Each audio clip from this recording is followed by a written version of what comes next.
Prepare to have your health questions answered here on Safe, Effective Natural Solutions with Dr. Todd Binkley, owner of Binkley Healing Center in downtown Ventura. Now, here's Dr. Todd. Good afternoon. I'm Dr. Todd Binkley, practitioner of functional medicine and doctor of non-force chiropractic. My purpose is to educate you on how to take better care of yourself by doing things that I recommend on this show, and if necessary, not necessarily, but if necessary, coming in to see me to get some blood tests or other diagnostic tests to identify whether or not your body is functioning normally. So most doctors only test you to see if you have a disease. Right now, do you need medical care for diabetes, for hypothyroidism, for high blood pressure, for high cholesterol? Do you need surgery for a herniated disc? Do you need some kind of medical procedure, referral to a specialist? Do you have a disease condition that requires medical care? That is the practice of medicine, and that is what medical insurance pays for. There's no such thing as health insurance. Health insurance is medical insurance. It doesn't pay for anything to make you healthier. It pays for medical care. It pays for medical treatment for a disease condition, which is way too late. If you want to be healthy, then you don't want to wait until you need medical care. Hopefully that's why you're listening to this show. And but the unfortunate part of that is everyone pays a lot of money for, air quotes, health insurance. Please always insert the air quotes, because there's no such thing as health insurance. Health insurance does not pay for anything to make you healthier. It will not pay for you to take better care of yourself. It will not pay for your gym membership. Health insurance is medical insurance. It pays for, like car insurance. Car insurance pays when you crash your car. It doesn't pay for oil changes or to keep your car in good condition. Health insurance is medical insurance. It doesn't pay to keep you healthy. It pays for medical care when you need it. So it's frustrating when you pay all this money for, air quotes, health insurance, and you go to your doctor and your doctor says, oh, you're fine. There's nothing wrong with you. Well, where does your doctor, all these doctors, so many doctors that don't do. People ask me all the time, why doesn't every doctor do functional medicine? Why don't all doctors want to keep you healthy? Because they're busy. They're busy treating people that wait too long and need medical care. There's nothing wrong with medical doctors spending all their time providing medical care for people that need treatment for medical conditions. That's a lot. Most people wait till it's too late. My goal is to sort of reduce the numbers of those people that wait till it's too late. But anyway, the point of this show, this episode of this show, is to give you some information about why is it that most doctors only focus on, or, well, at least apparently ignore this other information. People have the experience. They go into their doctor and they say, oh, I heard about this or that thing that might make me healthier. What do you think about that? And they usually just ignore it or say something that doesn't give a satisfactory answer. And so part of the reason for the opinions that are expressed by those doctors is the information that they get. A lot of information, most medical information, is available online now. In the old days, you had to subscribe to medical journals, for each one of them for hundreds of dollars a year. Now, fortunately, everything is online, and synopses, abbreviations of all the latest research comes out, is emailed to every doctor in America and the world. I get several of them, so many of them, too many of them. I think, dozens of them every week, sometimes 10 or 12 a day, it seems. It's ridiculous. So, but anyway, I do it because I want to keep abreast of the latest research. Most of it is pharmaceutical information about the latest development in drugs that I want to know about, but I'm not that interested in, so I skim through it unless it's important. But I am always interested in research that documents the effects of damaging chemicals and toxins, because a lot of people are just not aware of this. You don't know unless you test to identify the effects of chemicals. So the headline is Common Household Chemicals Tied to Brain Cell Damage. This is a little technical, but it's really important. So the article begins on Medscape. 2 classes of chemicals present in common household products may impair the development of oligodendrocytes, the myelinating cells of the central nervous system. So basically, it means that what they're saying is 2 classes of common chemicals that people are exposed to all the time, which are critical to brain development and function, are impaired by exposure to these chemicals. Quaternary ammonium compounds. I took a lot of chemistry classes in school, but you'll be forgiven if you don't know what a quaternary ammonium compound is. I don't know exactly what that is either. But they are, according to this article, ubiquitous in disinfecting agents and personal care products and organophosphate flame retardants. So organophosphates are common pesticides that are really bad, and they're found in household items such as furniture and electronics, and have surprising effects. Air quotes in this article. Dr. Paul Tessar, professor and director of the Institute for Glial Sciences. Glial means brain tissue. Glial cells are a special form of brain cells. So this doctor, PhD professor at the University of Western Reserve University School of Medicine at Cleveland, Ohio, told Medscape News that chemicals in common household items such as furniture and electronics had, quote, surprising effects, specifically on the non-nerve cells of the brain. And so what does that mean? Your brain is filled mostly with nerve cells, but it's also filled actually more by weight and volume. More of the actual physical structure of your brain is filled with fat and water. So the glial cells, G-L-I-A-L, glial cells, are these fat cells that support your brain. They're often, they're one of the most susceptible forms, one of the most susceptible cells for brain cancer. So a lot of times if people get brain cancer, it is a cancer of these fat cells in the brain. This is also, while we're talking about it, important to understand why it's so important to consume omega-3 fatty acids, because these glial cells, these fat cells in your brain, are composed more than anything else. The main ingredient is docosahexaenoic acid, DHA, an omega-3 fatty acid that you can only get from fish, from the ocean, or from algae. If you're a vegan, you can get DHA, docosahexaenoic acid, from algae. And eventually, there are industries that make biofuel from algae. So it makes no sense to me right now, and hopefully this will eventually change. But don't buy, I tell people all the time, there are some things some nutrients, some supplemental nutrients that you can buy wherever you want. Vitamin C is the classic example. Ascorbic acid is the same wherever you buy it. Buy it at Costco, buy it at Trader Joe's, buy it from any store. It doesn't matter, as long as your stomach isn't irritated by the acidic effects of ascorbic acid. Vitamin C is vitamin D. D is in dog, the most important nutrient for your immune system. Along with vitamin C. Vitamin D is sort of in between. I get a lot of people that buy cheap vitamin D from stores, and my rough estimate from testing thousands of people is that it's roughly 15% less effective. How do I come to that number? The healthy level of vitamin D, D is in dog, the sunshine vitamin, the healthy level of vitamin D is 50 to 90. If you want your immune system to work, you need your serum level of vitamin D to be between 50 and 90.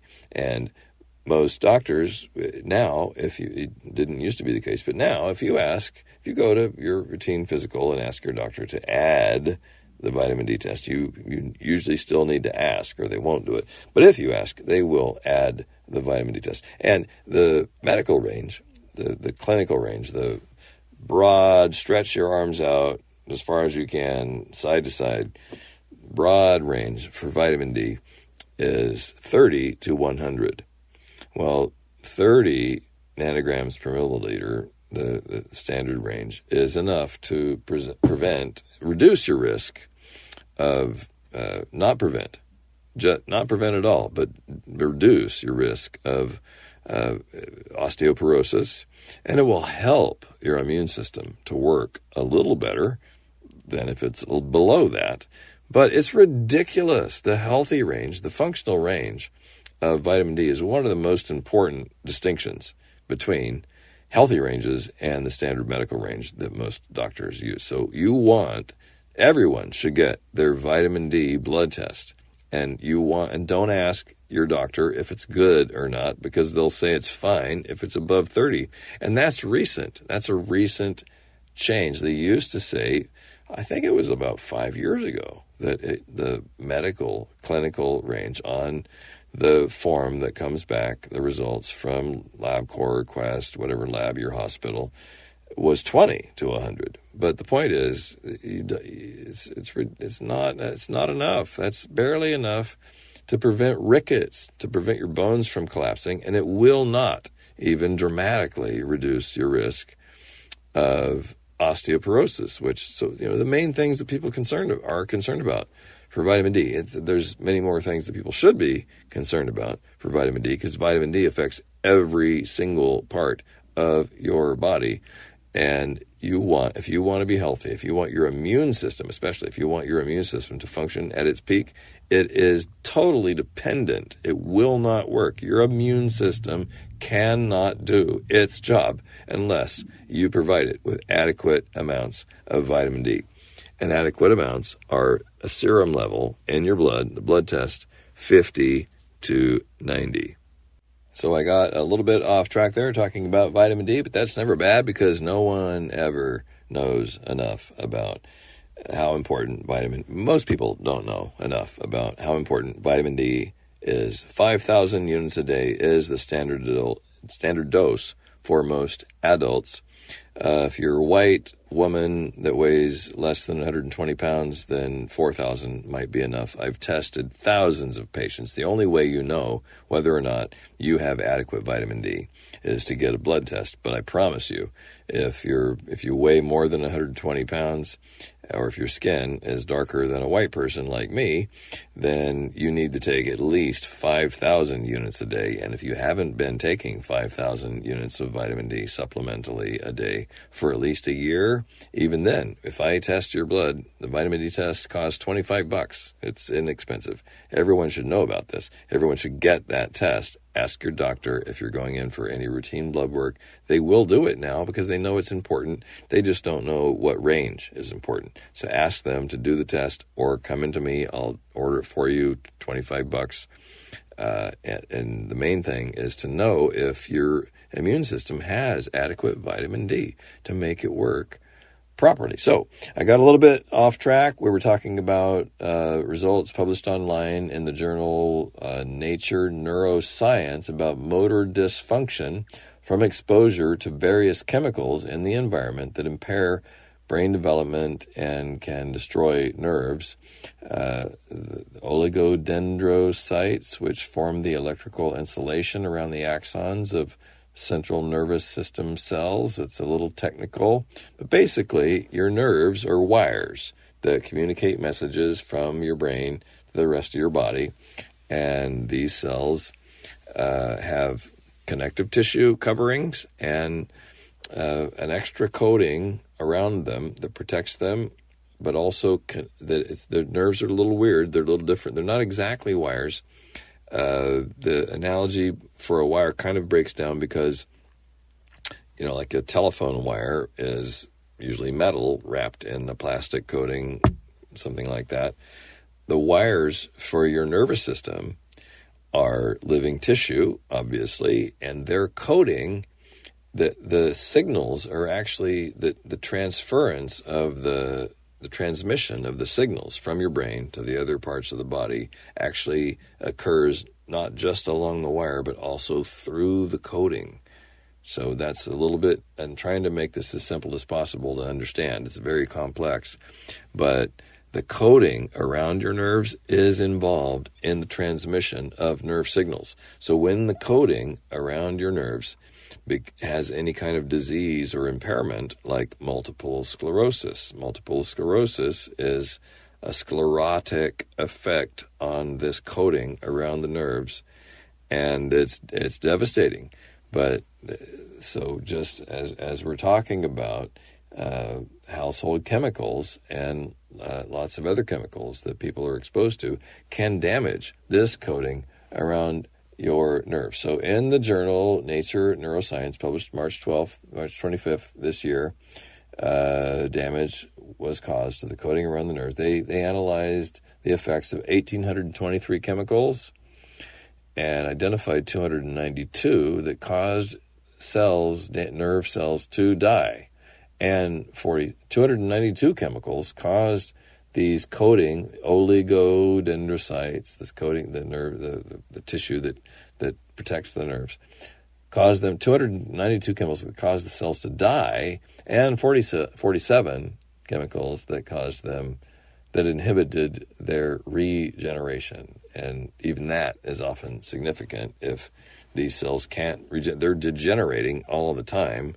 That's why we get Alzheimer's as we get older. Nerve tissue and the coatings around our nerves are degenerating just from age. So it's really important to not have them degenerate. It's really important to minimize exposure to chemicals that causes them to degenerate. So what chemicals are we talking about? So one of the main ones, the main categories, is flame retardants. Flame retardants in fabrics and other things, furniture, curtains, things that it's a good idea. It seems like a good idea to make things less likely to catch on fire if somebody knocks over a candle or drops a cigarette. But these things are super, super toxic. Children with concentrations of these chemicals had significantly increased odds of damage to their motor neurons, the nerves that control their muscles.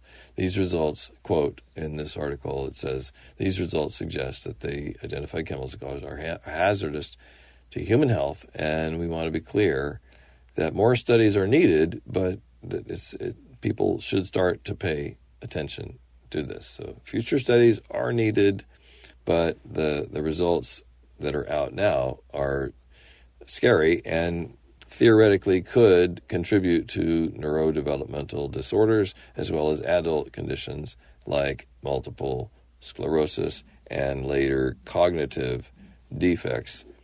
So be careful. Try to avoid exposure to any kind of toxic chemicals. And what is that? How do you know a chemical is toxic? Well, I can't off the top of my head think of the brand names of toxic household chemicals that people use because I don't use them anymore and I've kind of forgotten. But basically, you can clean almost anything in your house with vinegar or lemon. These are or baking soda. So anything else is probably toxic. And if you have questions about that, please email me. Or you can also go to EWG, the Environmental Working Group, EWG.org. EWG.org has an excellent website where you can research the toxicity of anything, any household chemical, pesticide, cosmetic, anything that you're going to put in or on your body, and you want to know the research about the toxic potential or actual documented toxic effects of any of those chemicals, go to EWG.org. I'm Dr. Todd Binkley. You're listening to Safe, Effective, Natural Solutions to Almost Any Health Challenge. I always like to include a specific case about the the topic that I'm talking about, and I'm sorry I don't have someone that's immediately coming to mind. I've had so many, though. I do test people for chemical toxins, for mold toxins, for heavy metal toxins. I'm going to talk about this more in upcoming episodes because it's really, really important. People have no idea. Oh, how do I know if I'm exposed to toxins? They're everywhere. Everyone is exposed to chemical toxins from fertilizers, pesticides, in the air, in the food we eat, in the water we drink. There's plastic. If you drink bottled water, there's plastics, heavy metals in fillings, silver fillings in your teeth. And if you eat fish, tuna especially, there's so many. I'm going to do a whole episode on this, probably the next one. We're all, you and I, are constantly exposed to toxins, and the only way to know if the triggers, the signs I look for if someone comes to me with a mood disorder, any kind of brain issue, a mood disorder like anxiety, depression, cognitive decline, neurodegenerative condition, any brain condition, anything that affects the brain, that red flag goes up in my mind for potential toxin exposure, because the brain is the most sensitive organ to any toxic exposure, from lead, mercury, arsenic, cadmium, uranium, aluminum, pesticides, etc. Any autoimmune condition that causes your immune system to overreact and, quote-unquote, air quotes, attack healthy cells. Your immune system doesn't attack healthy cells for no reason. Your immune system is not overreactive. Your immune system, when you have an autoimmune condition like multiple sclerosis or lupus or Hashimoto's thyroiditis or any other ulcerative colitis, any autoimmune condition, your immune system is not randomly attacking healthy cells. It's attacking diseased cells, and your healthy cells get caught in the crossfire. And the reason that your immune system is hyperactivated is almost always because of toxic material that is leaked into your bloodstream or becomes stored in some part of your body, and your healthy cells get caught in the crossfire. So your immune system there's nothing wrong with your immune system. It's reacting normally. It sees something foreign, the toxins that you've ingested, that cause no symptoms. You don't know. You don't have no idea. These things are ubiquitous in the environment. When I do these tests, they're always positive. No one is immune. We're all exposed. What matters is how much and which things are you exposed to the most. And then we can do a protocol to help your body flush those things out a little better. And that's really important for so many conditions. So any autoimmune condition almost always involves the exposure to toxins that you have no idea about. Standard medical tests never look for exposure to toxins. These are usually hair tests for heavy metals or urine tests for heavy metals and chemicals.